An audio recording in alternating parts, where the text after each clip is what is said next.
I guess to those of you who are here, thanks for coming. This is Lipi Gupta from UChicago. If you want to introduce yourself at all, otherwise you are free to go. Thank you very much. Yeah, sure.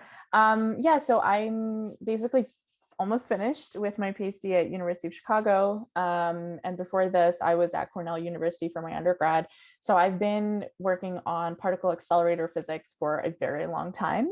And any sort of like machine learning stuff that I've done has been very, very recent and is still in some ways kind of new to me. So I really consider myself an accelerator physicist who is like trying to learn a little bit about some interesting machine learning things. I think in particular, the reason that there's a lot of interest for machine learning applications in particle accelerator physics is because these machines are complicated and they're really complex, they're huge. And one thing I will talk about in my presentation a little bit is just that we don't have a great way of modeling like the entire accelerator. We model different parts of it. So if we're doing any kind of simulation, we'll have a simulation of a certain part and sort of not the whole thing. So there's been a lot of interest in how can we get some kind of model of the whole machine in a quick and kind of reliable way. In particular, because a lot of these facilities they're user facilities. The machines are being operated for the purpose of providing, essentially a service. And so we want to keep our customers happy. And so the people like me who are on the accelerator side still have this idea of like, how can we make things better and faster for the people who are using this machine? Which isn't to say that we're not like looking at our own science and how, just novel ways of using accelerators, but some of that comes from the kind of work that I'm going to show here. So in particular, the problem I'm going to talk about today, this deep learning with uncertainty for free electron laser scientific facility, is just like one interesting avenue. And we hope that we would be able to apply this to like other facilities, but also just like other applications that we don't even necessarily know people would want yet. So I'll dive in, and I'd be obviously very interested in hearing if you all have some experience doing this or like what your thoughts are. But yeah, so thanks for having me. And I want to introduce the main facility that I'm talking about, which is the SLAC linear coherent light source. So it's also called the LCLS. And it provides hundreds of scientists each year with bright, powerful X-rays, which are used for scientific experiments. And I think the best way to get a good introduction of what type of science is done, but also how it's done, is through this cute little video that SLAC put out. I think it's very nice. We just tested this, so let's see if I can play this for you guys. You don't see it right now, is that correct? No, not yet. Okay, cool. All right. Yep. Perfect. And let me get full screen, and you should be able to hear it. Tell me if you can't. You may be familiar with cyanobacteria, That's great. Sometimes called blue-green algae, as floating green masses in lakes and ponds. While tiny, these single-celled organisms are incredibly important. They transformed Earth's atmosphere 2.5 billion years ago by releasing breathable oxygen that sustains life as we know it, and they currently play a key role in the planet's oxygen, carbon, and nitrogen cycles. Now, for the first time, scientists at the SLAC National Accelerator Laboratory have captured the highest ever resolution images of single living cyanobacteria using an X-ray laser.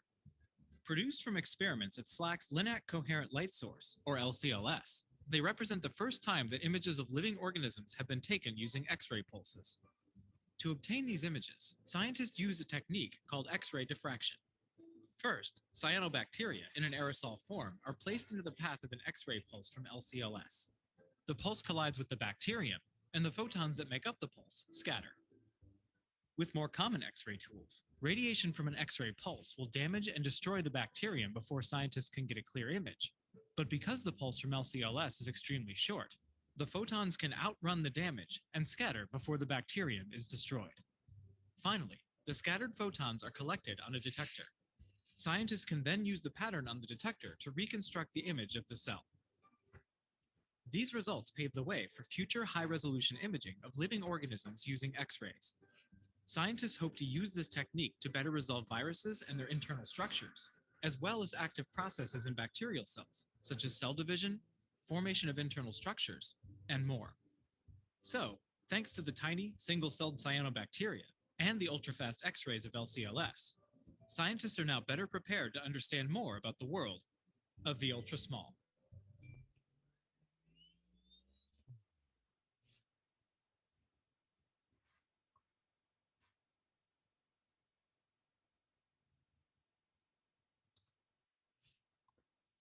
Okay, I hope you all enjoyed that video. It's pretty cute, I think. It's pretty cute, I think. Okay, so, and you can see the slides again, right? Yep. Okay, good. So yeah, so some of you may know this. I wasn't sure exactly who the audience would be, so I just wanted to make sure it was clear what this facility is and what it does. But in general, the idea is that you take a bunch of electrons that are created at this photocathode injector, so that's up here, and hopefully you can tell this whole facility, the whole machine is like 3 kilometers long, I think.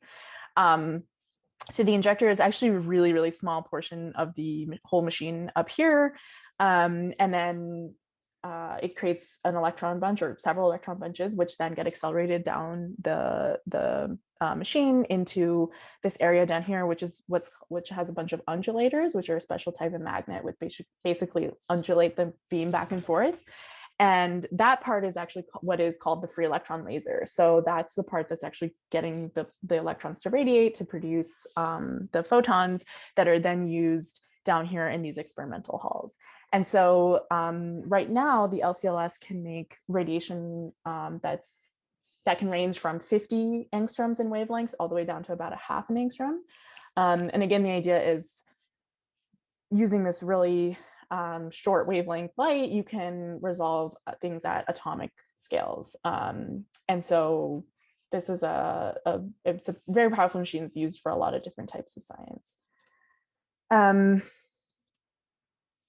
So just to get a better sense, hopefully, of like what this machine is and like what it looks like, there's a million components. I like these pictures because this one really shows all the like different lenses and stuff that are used in the laser rooms. And then just another peek at what the accelerator actually looks like. So these are essentially vacuum pipes. They probably, these ones may not be like super cooled or anything, but they're probably cooled. And then in between these little pipes, there's a lot of different components, which are usually magnets. So those can be what are called quadrupole magnets, which focus the beam, or there can sometimes be little corrector magnets, which are essentially dipoles, and these just move the beam around a little bit in order to make sure it makes it down to the end and doesn't get lost somewhere in the vacuum pipe itself. So all of these different components, or sometimes they're called elements, basically play into, you know, the radiation that's created at the end. And so here is a slightly more detailed schematic of all of these various components. And currently the LCLS is in the process of being upgraded to the LCLS2, which is basically going to be a superconducting machine. And the idea is, the main takeaway from this is that there's a ton of things going on in the sort of upstream part of this facility. There's then this free electron laser, which is making radiation. And then at the end, there's these experimental end stations. So everything that's happening upstream will influence the radiation at the end of the machine. And this gets back to what I mentioned previously, that we don't really have a good way, of simulating the machine from start to end. So the types of simulation software we have tend to specialize on certain parts of the machine. So for example, at the injector, where the particle energy is still pretty low, space charge forces, so the Coulomb repulsion between the electrons, is still a dominant force. And so you need a simulation software that can really accurately simulate what those interactions look like. Whereas once you start getting into several GeV energies in the LINAC, those forces are not as important, and you're looking more at the optics of the entire bunch and how it's moving through the accelerator. So what ends up happening is the people who've worked on this tend to have certain software that work, you know, like on that simulate the injector and then the LINAC and so forth. And then the free electron laser is even more different than that. So the problem is when it comes time to, okay, now we have photons that we want to give, have ready for our users, how is everything that's happening in the machine affecting the end product? And right now, the only way to know that is by using the machine. Like that's the best, simulation we have is actually the real machine itself, which makes things like, potentially trying to study like what's happening, or like how will a certain change upstream affect downstream parameters. Doing that kind of stuff in simulation is just a little bit more challenging, as well as the actual process of operating the machine in real time. So when it's online, if you want to do some type of parameter scanning, tuning, so actually changing parameters in order to achieve something downstream, all of those things become more timely and a little riskier because you're doing them on the actual machine as opposed to having some kind of simulation that could be used for getting a rough estimate or some type of warm start if you were doing maybe like an optimization or something. So there's a lot of interest in using some deep learning methods for what's called essentially surrogate modeling. The idea being, can we create some type of model that can be a surrogate to a more complicated model, or in this case, a surrogate to actually trying to like use the machine to get FEL outputs downstream, like basically the end results given a bunch of upstream parameters. And so for the study that I'm going to be talking about today, we decided we wanted to look at FEL surrogate modeling for one important downstream parameter, which is the pulse energy. So this is the photon pulse energy, as a function essentially of a bunch of upstream parameters. So in this case, the upstream parameters I'm talking about are what I'm calling inputs.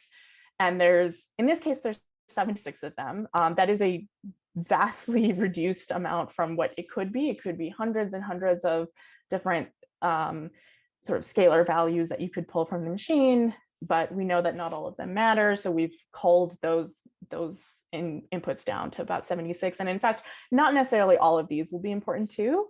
But we're just going to start here and then we can work our way down if we need to. Again, there's one scalar output that we want to predict, which is the pulse energy that's being delivered to the users, like basically the energy of the little photon packet. And so I want to mention a little bit what the data, or like how the data was collected. So the LCLS has an archiving infrastructure, which is regularly saving the machine state and certain measurements that are being made.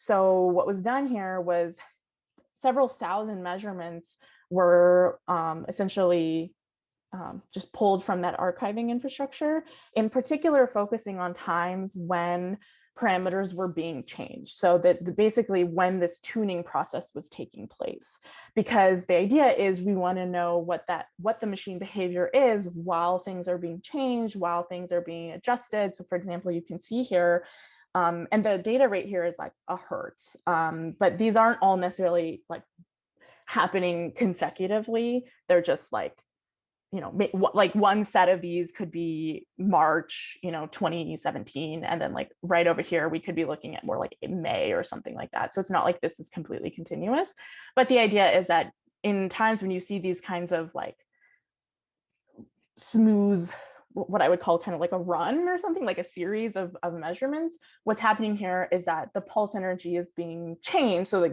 the machine settings are being changed to achieve a different pulse energy. So starting down here somewhere at like 1 millijoule, sorry, and then trying to get up here to like maybe 2 millijoules. So clearly operators were doing some process to achieve the new photon energy. And then the next thing is, so there's actually a lot of people, and even me, who have done surrogate modeling using some deep learning techniques just to predict a number or even several numbers. But the next thing that we really want is to work on some type of uncertainty estimation. So neural networks can very confidently predict basically anything. And you train a neural network, you throw in any random numbers and it will tell you, here's the answer. But the question is, does this neural network even know, were those inputs reasonable inputs? Is this output a reasonable output? and how certain are you that the measurement will be close to this number. So having some sense of uncertainty estimation in deep learning models is, I think, really important because we don't want our model to just be a black box spitting out a random number. We want to know, is that number kind of reasonable? So what I'm going to go into now is how we approached, pretty simply, it's not an exhaustive search, of creating a surrogate model that would also provide us with the ability to have an uncertainty estimate on the prediction.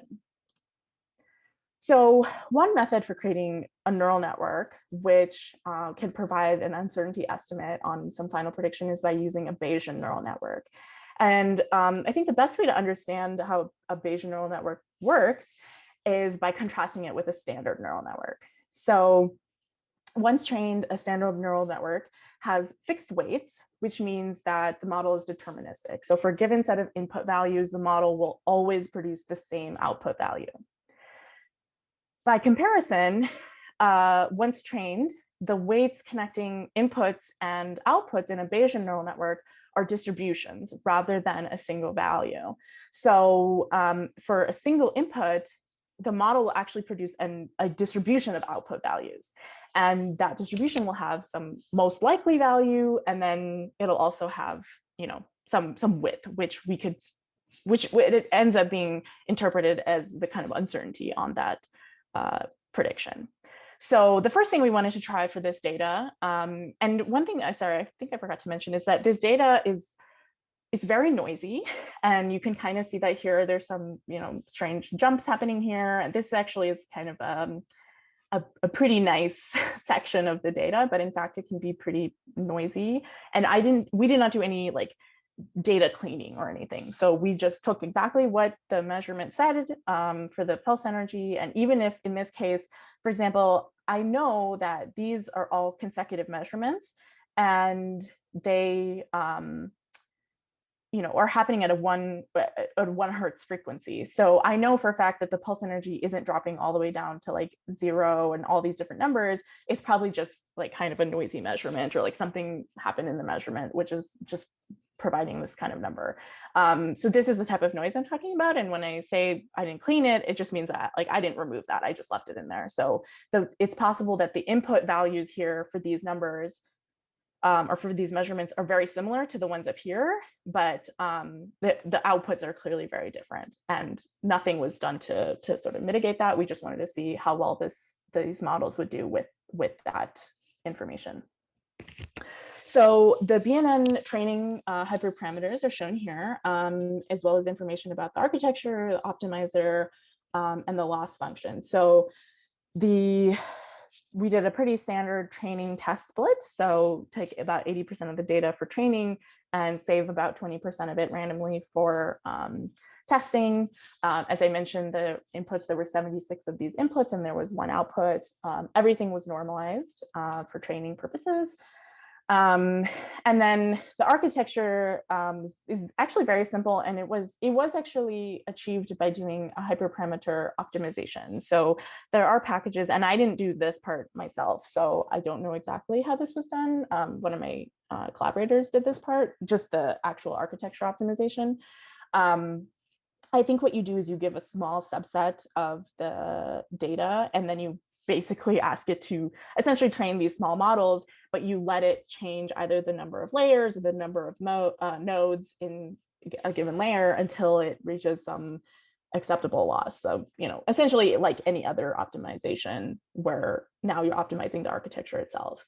And so, yeah, and if you have questions specifically on how that was done, I would have to get back to you because I forgot to check that information again. But yeah, that's out there. Optimizer was the atom optimizer, and then the loss function that we're using here is just mean squared error loss. So here are the results for the Bayesian neural network. And what I'm showing here is just a selection of the test set. So these are all test set values. They weren't seen during training. And basically, I've sampled some of them that were sort of increasing. So you wouldn't have to look at all 54 4,000 because it's very hard to look at. So what I'm showing is the mean prediction for the given sample. So given the inputs, because the BNN would provide a distribution, I have to apply the same input several times. So what I did here was we applied the inputs 100 times. That gives me a distribution, and then I take the mean as the mean prediction, and then I have my confidence interval by just taking the basically like the 95% like width of that distribution, but essentially the quantiles.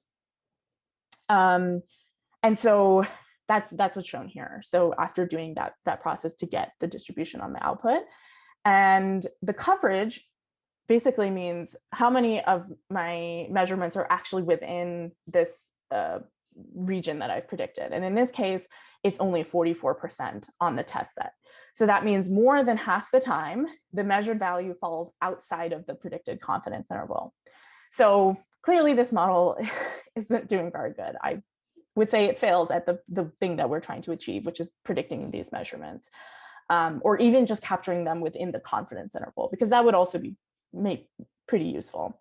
And this is despite this model being built and optimized via hyperparameter optimization.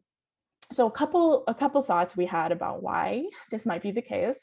It's possible that BNNs are not robust to noisy data. Again, I didn't clean any of this data, so it's possible it's just getting really confused about the fact that there's this super noisy data, or that we need to do some more of this hyperparameter optimization. Maybe this really wasn't a good architecture. So those are my guesses, but I've looked into the first thing I mentioned a little bit, the fact that maybe it would do better with less noisy data, but I haven't looked into the second thing, which is whether more hyperparameter optimization would be useful. And part of the reason is because of the next model I want to show you. So the next thing we did was actually, spoiler alert, it's more successful, but also it's much easier to implement and to compute. So I want to talk about what it is. Can I ask a quick question real quick? And Yes. You probably said this already, but what is this sample index describing here? Like, why do you see this increase? It's, the sample index is just an arbitrary value. What I've done here is I've taken the test set and I've just sorted it on the magnitude just to make it a little bit easier to see the data itself, because otherwise there's a lot of it. So the increasing nature of this is just because I've represented it that way. Got it. Okay. Yeah. Great. It just makes it a little bit easier to see, like, is the measurement inside the confidence interval? Yeah. No, thank you. Okay. So the next method that we tried, it's not only computationally inexpensive, or it's computationally inexpensive relative to a BNN, but it was really, really easy to implement. And so the main thing here is, instead of using a mean squared error loss in a standard neural network, we changed to what's called a quantile, sometimes called quantile regression loss. And so I basically have a little example of how this works, and you may be familiar with it, but the idea is, if we're trying to fit this data, so you can see these little dots here, we want to fit this data. If we do it using a mean squared error loss, the prediction that we would settle on would happen when the overestimation and the underestimation of the data points is equal. So that means that the true value is just as likely to be above this line as below it. That's actually what a mean squared error loss will result in, or mean absolute error. However, if we want to predict, let's say, the 90th quantile estimate, what that means is we want it to be 90% likely that the true value is actually underneath our estimate. What we want to do is penalize overestimation more than underestimation. I always am worried I said that the wrong way. But the idea is we want our prediction to mostly overestimate the data as opposed to underestimate it. And so the loss function allows us to do that by, and I'll actually show the loss function in a moment, but I wanted you to have a sort of intuitive understanding here.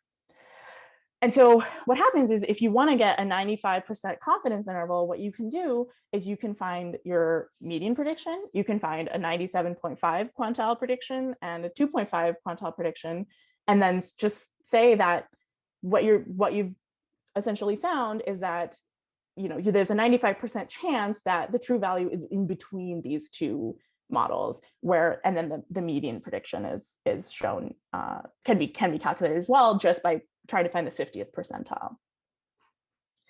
And so really all we're doing here is just switching out the loss function on a completely standard neural network. So just in case you want to see the math, you might have seen a mean squared error loss function. It looks like this. The quantile loss function looks pretty similar, where the quantile is tau, and what you're doing is you're saying, okay, figure out if my prediction is in which quantile it's in, and then based on which quantile you're trying to achieve, you would take the worst error and then continue to iterate from there. And if you plug in 50% here, you'll see that this turns into a mean absolute error. So that's effectively a hyperparameter that you're plugging in before you're even training the network. Correct. Okay, I mean, cool. yeah, I guess, yeah, that's correct. So we're saying we're going to change out the loss function. Instead of using mean squared error, we're Got just it. Yeah. a different loss function.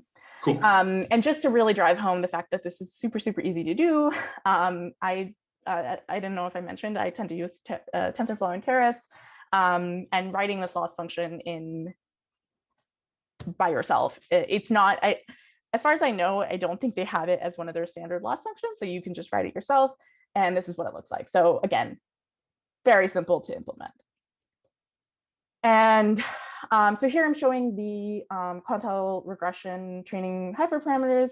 It's pretty similar, and I just want to note that all of the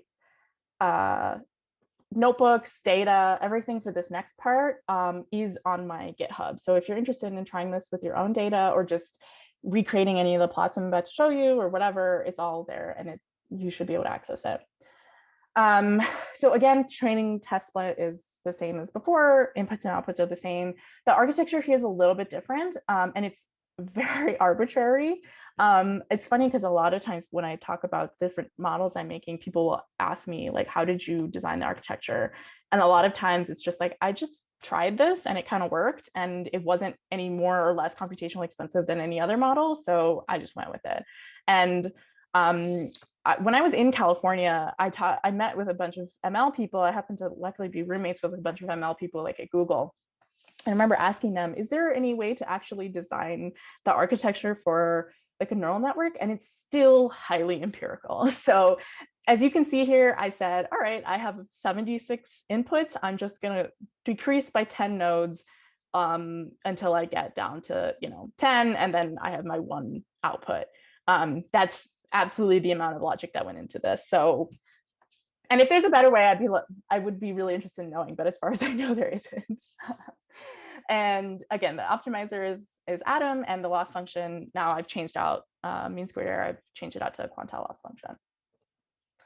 So similarly, I am showing you a small increasing subset. So I've just taken my test set, applied my models, and then just taken some increasing samples, just so it's a little bit easier to look at. But this coverage value represents the entire test set. So I'm not, just saying, oh, look at how good this looks, and there's a bunch of values out here that's not shown. That's not the case. This coverage value is on the entire test set. So that means that using this quantile regression, 92% of the time, the measurement fell within my 95% confidence interval. And that's quite successful. We would want that to be as close to about 95%, but 92 is definitely better than 44. So really what that means is that this method is super easy, and it's also pretty effective. We're able to predict pretty well what the measurement is going to be inside of the confidence interval. There's this interesting point right here where you can see that for some reason it's able to find the median down here, but it still thinks that the confidence interval should be up here. So it's still doing some funky things I don't have great explanations for, but in general, the neural network is handling this very noisy data pretty well. So yeah, just a reminder again, this type of model is way easier to train than a BNN. For Bayesian neural networks, first of all, they weren't even possible until recently because they were too computationally expensive to even figure out how to do that, like how to even train them. Now there are methods, for example, the one that is used for this is called Bayes by backprop, and it's all backend to the package that I showed. So I'm not going to even claim to have a great understanding of how that is done. But it still takes a really long time. So even with access to a GPU, it can take several hours to train, whereas these models, each one of them takes, so this is 3 individual models, I think each of them took maybe like 20-25 minutes, also using a GPU, but even if you didn't have access to a GPU, this would be a little bit faster. And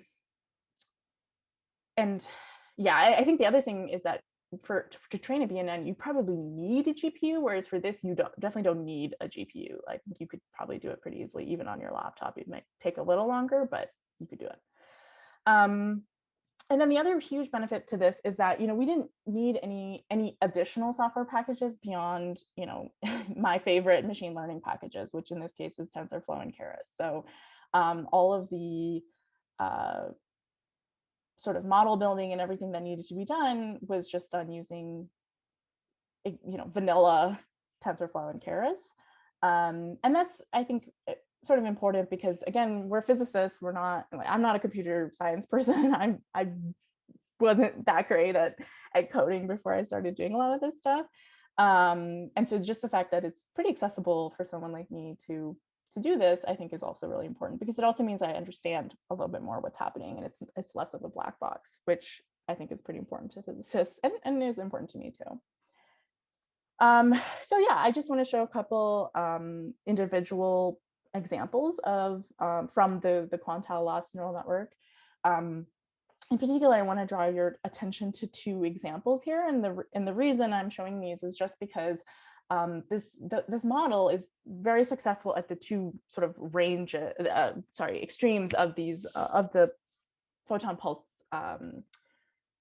value. So the pulse, I think the energy is probably not likely to be any lower than about 0.2 millijoules. And that's also like, I think 0.1 or 0.2 millijoules is actually the sort of measurement resolution anyways. So any of these could have about a 0.1-ish millijoule uncertainty anyways. But then, so it's able to successfully capture measurements down at that low range, and it's able to capture measurements at the upper range, which we actually, I think, tend to have less measurements at the kind of higher range. There's more measurements down at the lower range, but in general, this model is able to do quite well both at the low end and at the upper end. So yeah, that's really important too, is having a model that's successful in the entire potentially operational range rather than just where the training data tends to be mostly located. So yeah, so just in conclusion, if you're interested in doing any type of uncertainty quantification, Bayesian neural networks are definitely an interesting avenue. I think they're fairly popular. I think Bayesian anything is very popular right now, but they can be kind of computationally expensive to train. And in our case, we just didn't find them to be as successful because their data was pretty noisy, which means if you have noisy data, you may want to look into doing something a little simpler, like this Quantile regression neural network that we showed actually worked pretty well in our case. So yeah, and as I mentioned, all of my code for doing this is online. So if you'd like to use it, and if you find any problems, you can just email me or whatever, because I'd like this to be available to other physicists to use. So yeah, thank you for your time, and I'd love to answer any questions. Thank you very much. That was awesome. See, does anyone else have any questions? Okay, I do actually have a question real quick. Can you go back one slide? Oops. Yeah. So you said that there was an inherent uncertainty of 0.2 millijoules. Is that what you had said?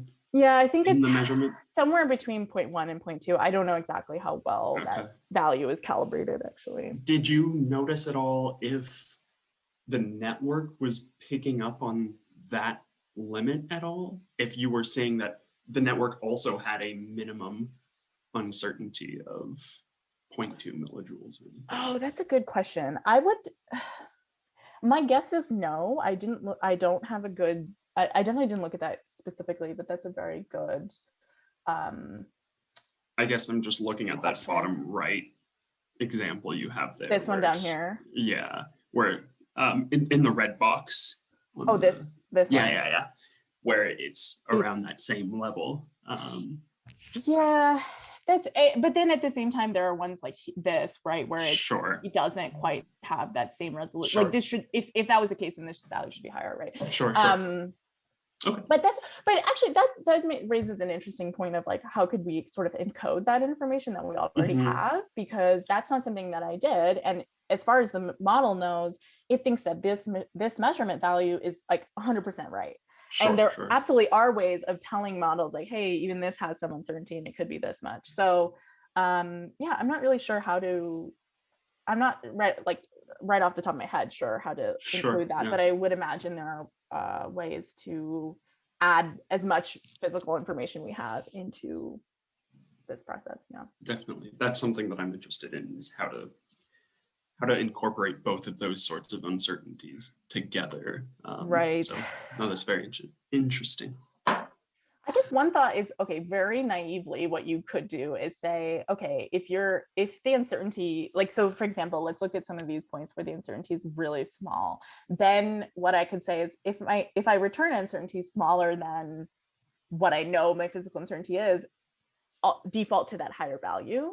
And if I get an uncertainty which is higher than that, then just keep that higher value, right? Because then I'm at least saying, I know that my measurement is at least this bad. It could be worse than that, right? You always want to assume things are worse than they actually are, rather than say they're better than they are. So very nice.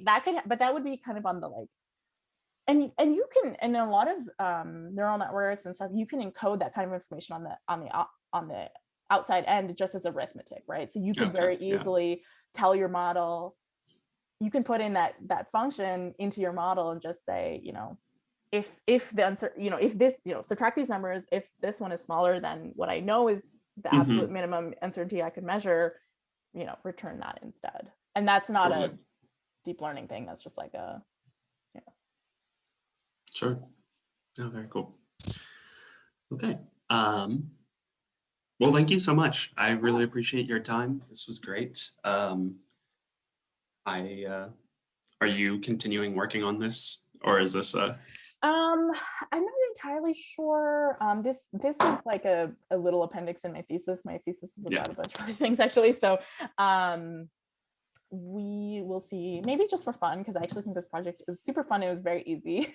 I don't mean very easy in that, once I had gotten familiar with the neural network stuff, it becomes a little bit easier. But in general, I think this stuff is really hard. But yeah, so I don't know. I haven't decided yet what I'll be doing, but we'll see. Great. Well, good luck with whatever it is you continue with. But thank you so much for coming today, and hope you all have a good rest of your day. Thank you so much, everyone. Thanks for having me. Thank you.